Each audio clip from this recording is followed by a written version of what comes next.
31 दिसंबर 2015 की रात पंजाब के लिए किसी आम सर्द रात जैसी ही थी। ठंडी हवा बदन चीर रही थी और लोग गर्म कपड़ों में खुद को लपेटे हुए अपने अपने घरों में आराम फरमा रहे थे। लेकिन इस ठिठुरती रात के सन्नाटे में एक गहरी साजिश पनप रही थी। अपने खौफनाक मंसूबों के साथ हथियारों से लैस जैश-ए-मोहम्मद के 4 आतंकवादी पाकिस्तान से बॉर्डर को पार कर पंजाब के पठानकोट में दाखिल हो जाते हैं। ये आतंकी इतने चालाक थे कि इन्होंने भारतीय सेना की वर्दी पहन रखी थी, जिसे देखकर कोई भी एक बार के लिए धोखा खा सकता था। आतंकियों का मकसद इंडो पाक बॉर्डर से करीब 30 किलोमीटर दूर लोकेटेड पठानकोट एयरबेस को निशाना बनाने का था। ये एयरबेस भारत के लिए स्ट्रेटेजिकली बहुत इंपॉर्टेंट है, जिसने पाकिस्तान के खिलाफ 1965 और 1971 की जंग में भी अहम भूमिका निभाई थी। आतंकी यहाँ आत्मघाती हमला करके यहाँ मौजूद भारतीय वायुसेना के फाइटर जेट्स को डिस्ट्रॉय करना चाहते थे। यहाँ तक पहुँचने के लिए आतंकी एक कार की तलाश में होते हैं, लेकिन अब तक सुबह हो चुकी थी और दिन की रोशनी ने उनके लिए खतरा बढ़ा दिया था। इसलिए वो दिन भर जंगलों और झाड़ियों में छिपे रहे। जब 31 दिसंबर का दिन ढला तो अंधेरा होते ही वो फिर से बाहर आ गए और जानियाल रोड पर किसी गाड़ी के गुजरने का इंतजार करने लगे। रात करीब 9:30 बजे आतंकियों की नजर यहीं से गुजर रही एक इनोवा कार पर पड़ी, जिसे एकागर सिंह नाम के शख्स चला रहे थे। गाड़ी को जब आतंकियों ने रुकने का इशारा किया तो एकागर सिंह उनकी इंडियन आर्मी की ड्रेस को देखकर धोखा खा गए और उन्होंने खुशी खुशी गाड़ी रोक दी। जैसे ही गाड़ी रुकी, आतंकियों ने उनका मोबाइल छीन लिया और उनका गला काटकर उनकी बॉडी को वहीं पास के खेत में फेंक दिया। आतंकियों को जल्दी थी, इसलिए वो गाड़ी को बड़ी तेज रफ्तार से चलाने लगे। इसी जल्दबाजी में उनकी गाड़ी कुछ दूर जाने के बाद ही रावी रिवर ब्रिज के धूसी टर्न के पास खराब हो गई। इसके चलते आतंकियों को मजबूरन इनोवा कार वहीं छोड़नी पड़ी। वो थोड़ी दूर जाकर गन्ने के खेतों में छिप गए और यहाँ से किसी दूसरी गाड़ी के गुजरने का इंतजार करने लगे। रात के 11 बज चुके थे कि तभी आतंकियों की नजर एक दूसरी गाड़ी महिंद्रा XUV 500 पर पड़ी। ये गाड़ी पंजाब पुलिस के SP सलविंदर सिंह की थी, जो अपने दोस्त राजेश वर्मा और कुक मदन गोपाल के साथ एक दरगाह पर मत्था टेक कर वापस गुरदासपुर लौट रहे थे। गाड़ी राजेश वर्मा चला रहे थे। जैसे ही वो कोलियन मोड़ के पास पहुंचे, आतंकियों ने उन्हें भी रुकने का इशारा किया। ये लोग भी उन आतंकियों की वेशभूषा को देखकर धोखा खा गए और उन्होंने भी उन्हें फौजी समझकर गाड़ी रोक दी। गाड़ी रुकते ही आतंकियों ने उन पर अपनी राइफलें तान दी और जबरदस्ती गाड़ी के अंदर घुसकर SP सलविंदर सिंह और उनके दोनों साथियों के हाथ पैर बांध दिए और उनके मोबाइल छीन लिए। उन्हीं के फोन से एक आतंकी ने पाकिस्तान में बैठे अपने आका काशिफ जान को फोन मिलाया और अपनी करंट लोकेशन की जानकारी देते हुए कहा कि उन्हें कार मिल गई है और वो जल्द ही टारगेट तक पहुंच जाएंगे। वो एयरफोर्स शब्द का बार बार जिक्र कर रहे थे, जिससे तीनों बंदी बने लोगों को इतना तो समझ आ गया था कि आतंकियों का मंसूबा इंडियन एयरफोर्स पर हमला करने का है। बात करने के बाद गाड़ी चलने लगी। चलती गाड़ी में ही आतंकियों ने उन तीनों को पहले तो लात घूंसों और राइफल की बट से खूब पीटा और फिर गुलपुर सिमली गांव के पास जंगल के इलाके में पहुंचते ही SP सलविंदर सिंह और कुक मदन गोपाल की आंखों पर पट्टी बांधकर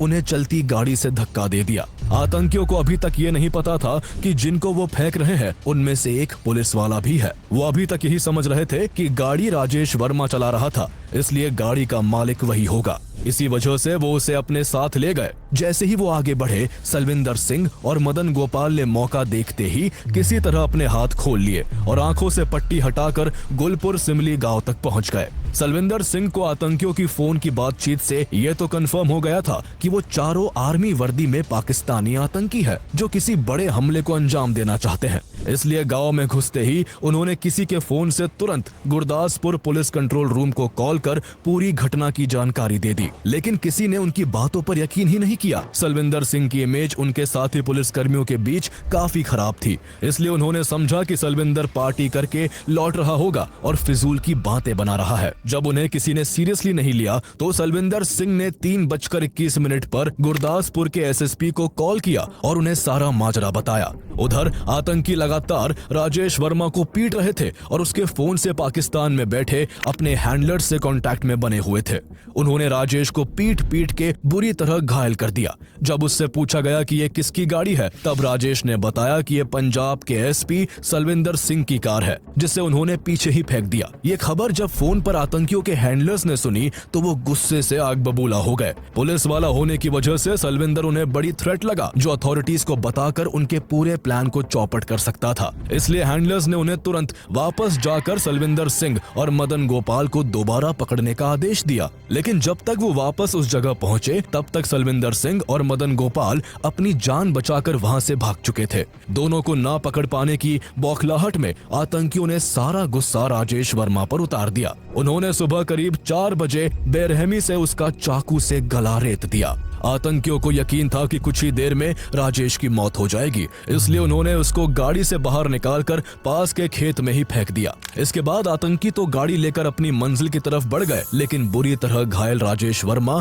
किसी तरह अपनी जान बचाने के लिए पास के ही गांव अकालगढ़ पहुंच गए, जहां से उन्हें हॉस्पिटल ले जाया गया, जहां उन्होंने पुलिस को सब कुछ बता दिया। इस बीच जिस पहले शख्स एकागर सिंह को आतंकियों ने मार डाला था, उनके देर रात तक घर न लौटने पर उनके परिवार ने पास के पुलिस स्टेशन में उनकी गुमशुदगी की रिपोर्ट दर्ज करवा दी थी। उधर एसपी सलविंदर सिंह भी बार बार बड़े बड़े पुलिस अधिकारियों से कांटेक्ट कर उन्हें आतंकी हमले के खतरे को लेकर आगाह कर रहे थे। कुछ ही घंटों में एक ही एरिया में लगातार एक ही तरह की घटनाओं की खबर से पुलिस हरकत में आ गई। इसके बाद पठानकोट से लेकर दिल्ली तक, जम्मू से लेकर उधमपुर तक और चंडीगढ़ से लेकर पंचकुला तक फोन की घंटियां लगातार बजने लगी। जल्द ही ये खबर होम मिनिस्ट्री, डिफेंस मिनिस्ट्री और प्राइम मिनिस्टर्स ऑफिस तक भी पहुंच गई। मानेसर, जहां नेशनल सिक्योरिटी गार्ड एनएसजी के एलीट कमांडोज बेस्ड है, वहां भी कॉल्स की भरमार होने लगी। जब 1 जनवरी 2016 को पूरी दुनिया नए साल की खुशियां मना रही थी, तब आतंकी हमले की संभावनाओं से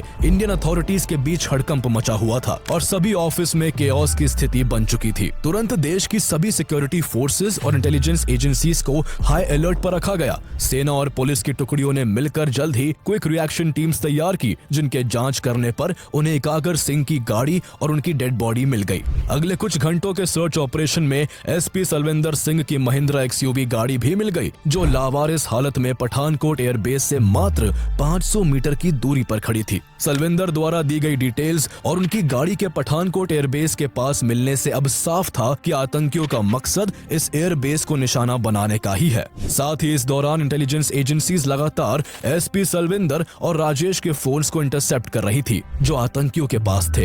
एक कॉल में इंटेलिजेंस एजेंसीज ने आतंकियों को उनके हैंडलर से बात करते हुए सुना, जिसमें हैंडलर्स उनसे कह रहे थे कि जल्दी टारगेट तक पहुंचकर प्लेन्स और हेलीकॉप्टर्स को उड़ा दो। यानी अथॉरिटीज को अब ये भी पता था कि देश में आतंकी घुस आए हैं और ये भी साफ था कि हमला कहां होगा। लेकिन ताज्जुब की बात यह है कि इतना सब मालूम होने के बाद भी आतंकी न केवल पठानकोट एयरबेस में घुसने में कामयाब हुए, बल्कि वहां कई दिनों तक उन्होंने ऐसा आतंक मचाया जिसने देश और दुनिया का ध्यान अपनी ओर खींच लिया। मीडिया की सुर्खियों में केवल एक ही हेडलाइन थी, Pathankot airbase attack. This is big breaking news that is coming in on the Pathankot probe. Pathankot air force station पर जो आतंकी हमला हुआ है, उसके बाद वो ऑपरेशन अभी तक जारी है। 62 घंटे होने वाले हैं इस ऑपरेशन को। At least 4 terrorists have been killed by security forces and 3 security personnel have lost their lives. Lieutenant Colonel Niranjan of the National Security Guard of the NSG died today while defusing explosives during the mopping up operations. Pathankot वायुसेना station पर आतंकवादी हमले में पाकिस्तान की तरफ उंगली उठ रही है। भारत ने पाकिस्तान को आतंकियों के पाकिस्तानी होने के सबूत भी दिए हैं। हमें हिंदुस्तान की तरफ से कुछ लीड्स मिली जिस पे हम तहकीकात कर रहे हैं। The joint investigation team from Pakistan arrived in the national capital on Sunday to probe the deadly terrorist attack on the Pathankot Air Force Base. Pakistan has formally registered an FIR in the Pathankot Air Base attack case as part of the ongoing investigation into that terrorist attack that killed 7 Indian personnel. The FIR has been registered against unidentified people. जब ये confirm हो गया कि आतंकी Pathankot airbase को target करने वाले हैं, तो फौरन एयरफोर्स स्टेशन की सुरक्षा को बढ़ाया जाने लगा। कुछ ही देर में गरुड़ कमांडोज और डिफेंस सर्विस कॉर्प्स DSC की एक टीम स्टेशन के अंदर की सुरक्षा में तैनात कर दी गई। National security adviser Ajit Doval ने भी दिल्ली में army chief general Dalbir Singh Suhag, air chief marshal अरूप राहा and intelligence bureau and R&AW के हेड्स के साथ एक हाई लेवल मीटिंग की। मीटिंग के बाद NSG की एक टीम को तुरंत पठानकोट के लिए एयरलिफ्ट करने का आदेश जारी कर दिया गया। इधर चारों आतंकी अभी तक पठानकोट एयरबेस में घुस नहीं पाए थे। वो पठानकोट एयरबेस की दीवार तक पहुंचने ही वाले थे कि तभी आतंकियों को उनके हैंडलर का कॉल आ जाता है। उनका हैंडलर उन्हें डांट कर कहता है कि वो चारों अभी तक एयरबेस में घुस क्यों नहीं पाए हैं, जबकि 2 लोगों का एक ग्रुप पहले ही टारगेट तक पहुंच चुका है। इसका मतलब था कि पठानकोट को दहलाने के लिए 4 नहीं बल्कि 6 आतंकी 2 ग्रुप्स में आए थे और पहला ग्रुप पहले से ही LOC को पार कर सभी की नजरों से बचते हुए पठानकोट एयरबेस में घुसकर छिपा बैठा था, जिनकी सिक्योरिटी फोर्सेस को भनक तक नहीं थी। चारों आतंकी अपने हैंडलर की डांट के बाद एयरबेस की बाहरी दीवार तक पहुंच गए। एयर स्टेशन के आसपास जंगली इलाका था और सुरक्षा के नाम पर स्टेशन की दीवारों के ऊपर केवल कंटीली तारों की फेंस लगी हुई थी। अंदर भारी संख्या में यूकेलिप्टस के पेड़ भी लगे हुए थे, जिन पर आतंकी क्लाइंबिंग रोप बांधकर एयरबेस की दीवार पर चढ़ गए और वायर फेंस को काट डाला। अगले ही पल किसी की भी नजर में आए बिना एक एक करके चारों आतंकी एयरबेस के अंदर दाखिल हो गए। एयरबेस के अंदर डिलैपिडेटेड MES स्टोर की बड़ी बड़ी शेड्स रखी हुई थी और पानी की निकासी के लिए यहाँ बड़े बड़े नाले भी बनाए गए थे। आतंकियों को अपनी घिनौनी साजिश को अंजाम देने के लिए रात के अंधेरे का इंतजार था, इसलिए उन्होंने खुद को दिन भर के लिए इन शेड्स और नालों में छिपा लिया। अब पठानकोट एयरबेस के अंदर आतंकियों के 2 ग्रुप मौजूद थे। 2 लोगों का ग्रुप पहले से ही यहाँ कहीं लंबी लंबी एलिफेंट ग्रास में छुप के बैठा था, जबकि बाद वाला 4 लोगों का ग्रुप नालों में छिप गया था। आतंकी अपने साथ 50 किलो एक्सप्लोजिव, 30 किलो ग्रेनेड्स और तेजी से आग पकड़ने वाले जेल भी लेकर आए थे, जिससे वो यहाँ के टेक्निकल एरिया तक पहुंचकर वहां स्टेशन्ड MiG-21 fighter jets, Mi-25 and Mi-35 attack helicopters, missiles और ड्रोन समेत सभी जरूरी चीजों को डिस्ट्रॉय कर सके। इधर पठानकोट एयरबेस के गेट के आसपास क्विक रिएक्शन टीम और DSC के जवान पोजीशन लेकर आतंकियों से भिड़ने का इंतजार कर रहे थे। उन्हें इस बात का जरा भी अंदाजा नहीं था कि वो जिन आतंकियों का गेट पर बेसब्री से इंतजार कर रहे हैं वो पहले ही एयरबेस में घुस के बैठे हुए हैं। शाम तक यहाँ मेजर जनरल दुष्यंत सिंह की लीडरशिप में NSG के 160 कमांडोज की एक टीम भी आ पहुंची। सभी कमांडोज ने जल्दी जल्दी अपनी पोजीशन ले ली। अब उन्हें बस उन आतंकियों का इंतजार था जिन्हें मिट्टी में मिलाकर वो पाकिस्तान को संदेश देना चाहते थे कि जब भी कोई भारत की सीमा में गलत इरादे से दाखिल होता है उसे उसकी कीमत अपनी जान देकर चुकानी पड़ती है। लेकिन आतंकी पूरे दिन बदबूदार नालों में चूहे की तरह दुबके रहे। जैसे ही रात हुई वो एक्टिव हो गए। अब उन्हें सही मौके की तलाश थी। इसके बाद 4 आतंकियों वाला ग्रुप हमले को इनिशिएट करने की जिम्मेदारी लेता है। 2 जनवरी की रात के करीब 3 बजे चारों आतंकी नालों से बाहर निकल आए और टेक्निकल एरिया की तरफ बढ़ने के लिए गरुड़ कमांडोज पर हमला कर दिया। अचानक हुए इस हमले से कमांडोज जब तक संभल पाते तब तक आतंकी गोलीबारी और हथगोले फेंकते हुए DSC के मेस तक पहुंच गए। वहां एक्स आर्मी रेसलर जगदीश चंद चाय बना रहे थे। उन्होंने जैसे ही आतंकवादियों को देखा वो फौरन अलर्ट हो गए। उन्होंने एक आतंकी से उसकी राइफल छीन ली और उसे वहीं ढेर कर दिया। लेकिन इससे पहले कि वो बाकी आतंकियों को रोक पाते आतंकियों ने उन पर गोलियां बरसा दी और वो वहीं शहीद हो गए। इसके बाद बचे हुए तीनों आतंकियों ने मेस में घुसकर अंधाधुंध फायरिंग कर दी, जिससे DSC के 4 और जवान अपनी जान गंवा बैठे। अपने 5 साथियों की मौत से सभी जवान गुस्से से भर उठे। उन्होंने आतंकियों को एलिमिनेट करने और एयरबेस को उनसे फ्री करने के लिए यहाँ ऑपरेशन ढांगू शुरू कर दिया। पठानकोट एयरबेस लगभग 25 किलोमीटर में फैला हुआ है, जहाँ करीब 10,000 एयरफोर्स कर्मी अपने परिवार सहित रहते हैं। मेस से उनके घरों की दूरी काफी कम थी, इसलिए उन पर हॉस्टेजेस बनाए जाने का खतरा मंडरा रहा था। इस दौरान एयर स्टेशन में नाइजीरिया, अफगानिस्तान, बांग्लादेश और म्यांमार के 23 मिलिट्री ट्रेनीज भी मौजूद थे। एयरफोर्स को चिंता थी कि अगर इन ट्रेनीज को कोई नुकसान पहुंचा तो इंडिया को इंटरनेशनल लेवल पर काफी दिक्कतों का सामना करना पड़ सकता है। इसके अलावा एयरबेस के मेस से महज 500 मीटर की दूरी पर मौजूद टेक्निकल एरिया को भी सेफगार्ड करना मेन प्रायोरिटी था। दर्जनों Garud commandos and NSG commandos इस एरिया के चारों तरफ घेराबंदी बनाए हुए थे। मेस के बाद आतंकी फर्नीचर वाली बिल्डिंग में छुपकर कमांडोज पर गोलीबारी करने लगे। उनके छिपकर हमला करने से भारतीय कमांडोज को काउंटर करने में मुश्किलों का सामना करना पड़ रहा था, इसलिए उनकी एग्जैक्ट पोजीशन का पता लगाने के लिए अनमैन्ड एरियल व्हीकल यानी UAV को उड़ाया गया। जब NSG कमांडोज को उनकी पोजीशनिंग का अंदाजा हो गया तो उन्होंने रिटेलिएट करना शुरू किया।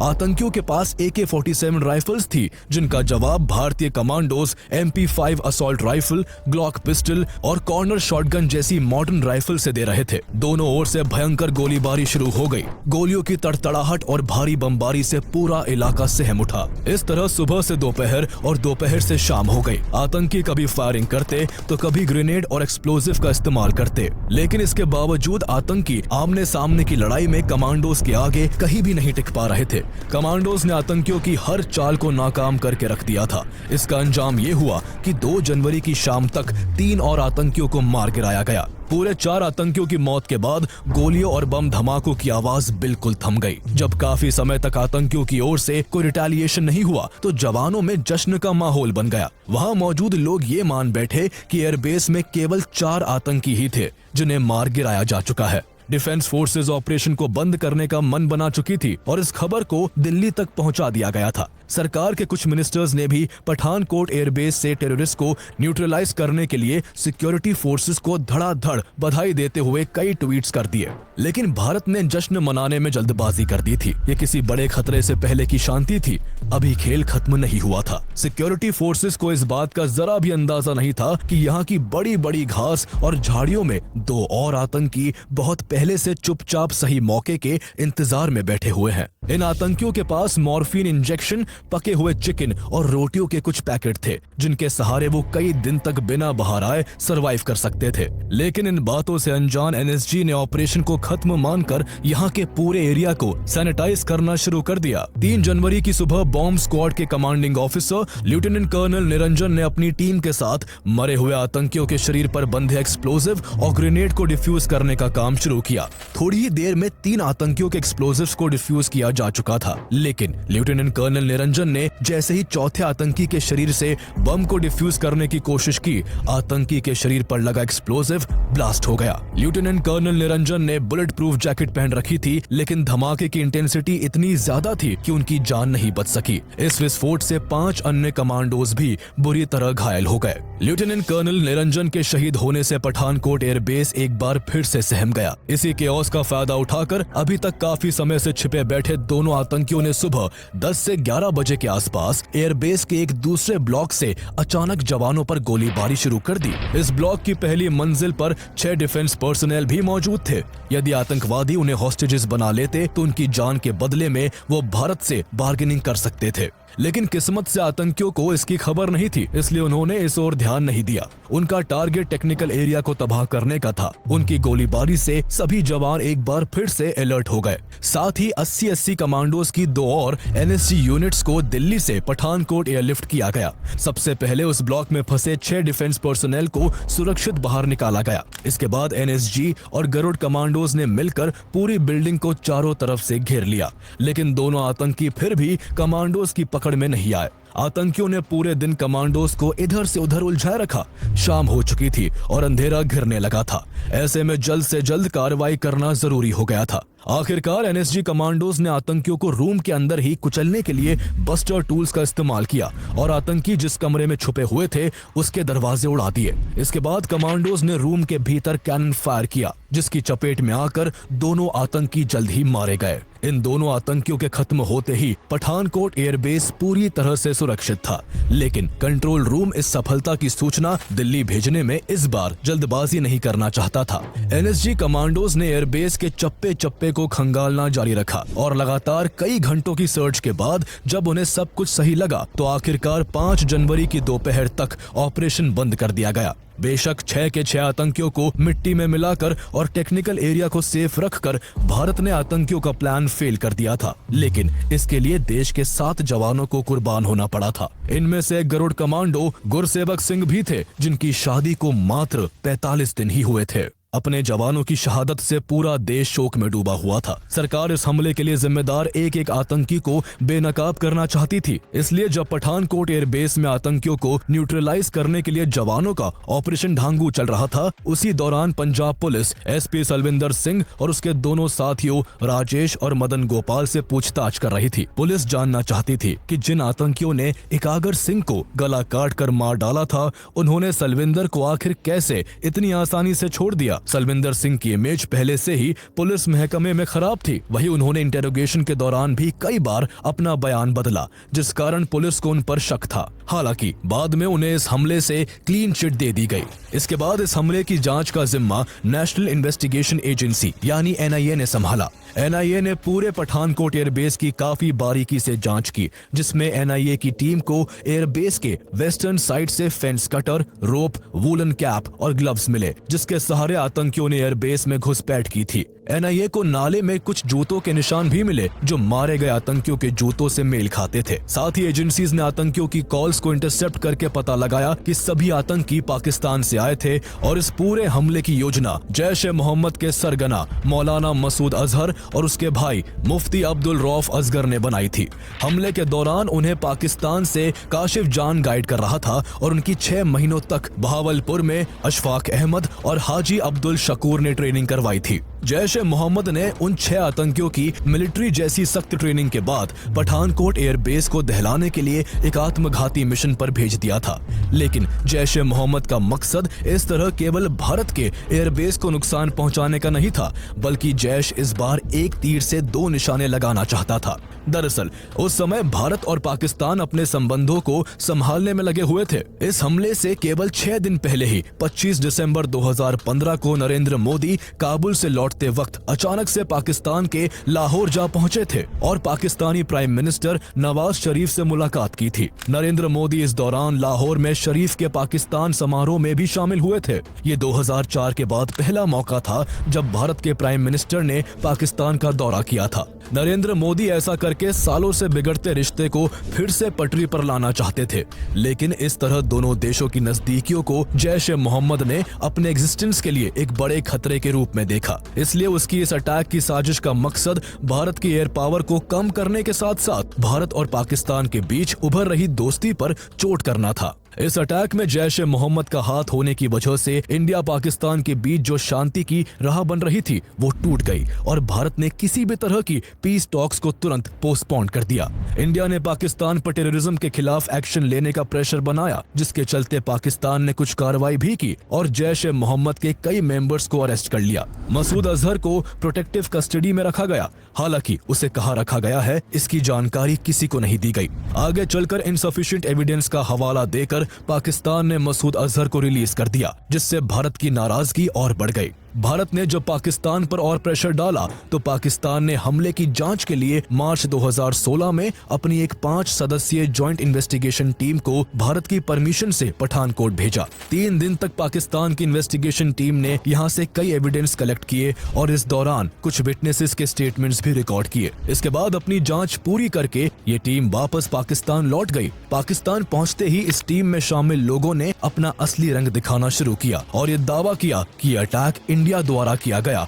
फॉल्स फ्लैग ऑपरेशन था, जिसका मोटिव केवल पाकिस्तान को बदनाम करने का था। जब पाकिस्तान की जॉइंट इन्वेस्टिगेशन टीम ने पठानकोट अटैक की इन्वेस्टिगेशन के लिए इंडिया आने का प्रपोजल दिया था तो दोनों देशों के बीच ये म्यूचुअली डिसाइड हुआ था कि उनकी विजिट के बाद NIA की भी एक टीम पाकिस्तान आकर इसकी इन्वेस्टिगेशन करेगी। लेकिन इसके बाद पाकिस्तान ने भारत को जांच का भरोसा तो दिया, लेकिन बाद में पाकिस्तान अपने वादे से मुकर गया। इसको लेकर then foreign minister Sushma Swaraj ने पाकिस्तान की कड़ी आलोचना करते हुए कहा था कि जब तक पाकिस्तान पठानकोट अटैक पर कॉन्क्रीट स्टेप्स नहीं उठाता तब तक दोनों देशों के बीच कोई भी डायलॉग संभव नहीं होगा, क्योंकि टेररिज्म और पीस टॉक दोनों एक साथ नहीं चल सकते।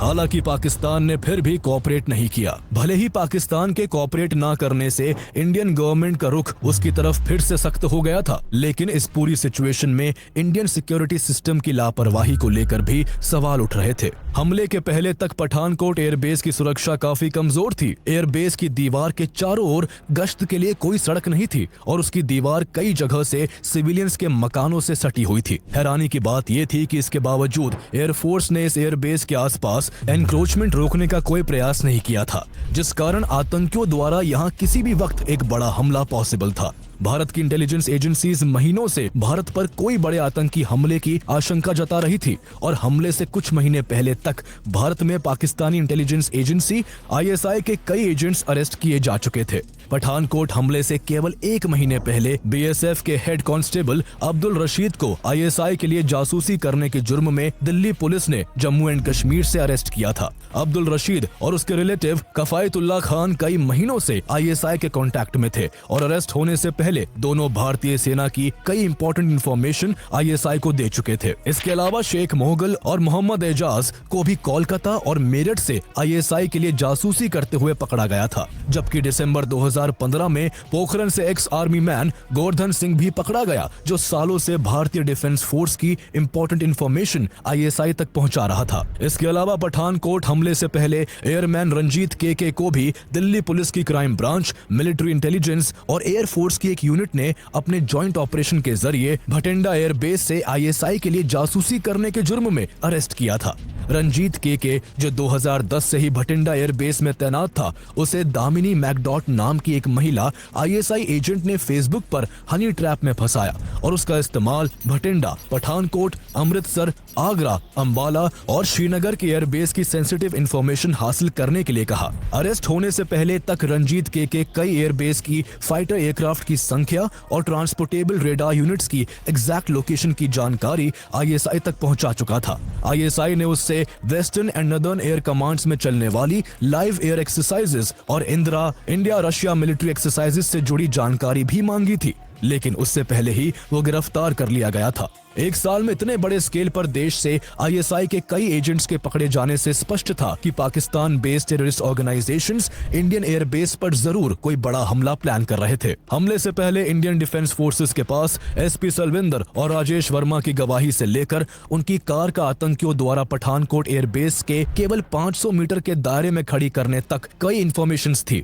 लेकिन इसके बावजूद आतंकी पठानकोट एयर बेस की सुरक्षा में सेंध लगाकर घुसने में सफल हो गए थे। बाद में मिनिस्ट्री ऑफ होम अफेयर्स ने इस हमले की जांच के लिए एक स्टैंडिंग कमेटी बनाई। कमेटी ने भी पठानकोट एयर बेस को विजिट करके अपनी रिपोर्ट में इंडियन डिफेंस फोर्सेस की लापरवाही को लेकर फटकारा। स्टैंडिंग कमेटी का कहना था कि अगर सेंटर इस मामले को गंभीरता से लेता और इंटेलिजेंस एजेंसीज ने सही तरीके से काम किया होता तो आतंकी कभी एयर बेस में घुस ही नहीं पाते। कमेटी ने आगे कहा कि इतने टेरर अलर्ट्स के बावजूद आतंकियों का पठानकोट एयर बेस में घुसना और वहां गोलीबारी करना इंटेलिजेंस एजेंसीज और सिक्योरिटी फोर्सेस के बीच के लैक ऑफ कोऑर्डिनेशन को दर्शाता है। सिक्योरिटी एजेंसीज ना तो समय रहते खतरे को भांप सकी और ना ही तेजी से एक्शन ले सकी। हालांकि आतंकियों के एयरबेस में घुसने के बाद भारतीय जवानों ने उनका सामना काफी अच्छे से किया। जवानों की वजह से जैश-ए-मोहम्मद के आतंकी एयरबेस के टेक्निकल एरिया तक नहीं पहुंच पाए थे, जिस वजह से एयरफोर्स का बड़ा नुकसान होते होते बचा था।